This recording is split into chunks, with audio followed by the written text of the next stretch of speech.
VBS at Zion was a very happy time. In the VBS, when we were handing out coloring sheets and crayons, two little girls, they wanted me to come sit by them and color with them, so I did, and it was really fun.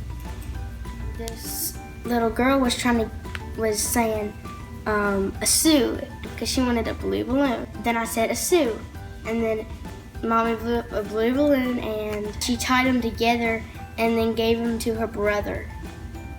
The children love for you to hug on them and to play with them, to just spend time with them.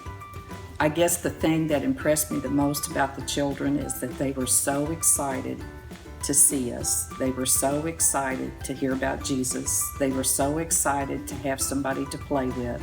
All of us, Sue, me, and even the younger people that were part of the team, we all were in the floor.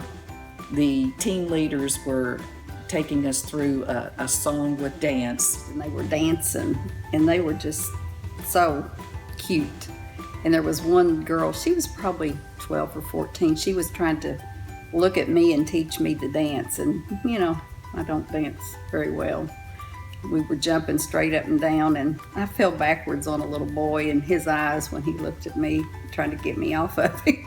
I didn't know what the song said. We had no idea what the words were, but we danced and we did all the moves just like at a regular VBS here, and all their faces were just lit up. And I just knew that, you know, for at least an hour or two, they got to forget about all their problems and by the time that the song was over, even though I was pretty winded and Sue was too, we had a great time. It was wonderful, not only to sing about Jesus, but to dance for Jesus as well. Like whenever we were doing the dances and stuff, the kids were really into it and they all had smiles on their faces, really open to everything, and they were happy and they all loved to play around.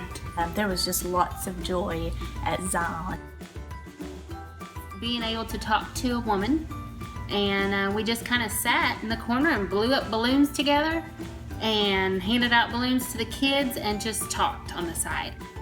When she rode down in the bus with us, she tried to tell me we changed a little bit of something about her and about the kids. All that was really cool was the youth leaders.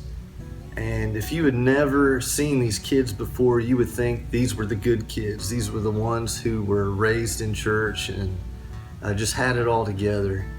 But we found out that these kids were actually some rough kids starting out, and they were actually a product of the mission work. And then another girl that I met was at a different village, and she was all playful and all happy and all ready to just run and jump and play, but most of all she wanted to be held. And later on that day I found out that her dad had just been killed in a motorcycle accident, and I knew in that moment that she needed to be held.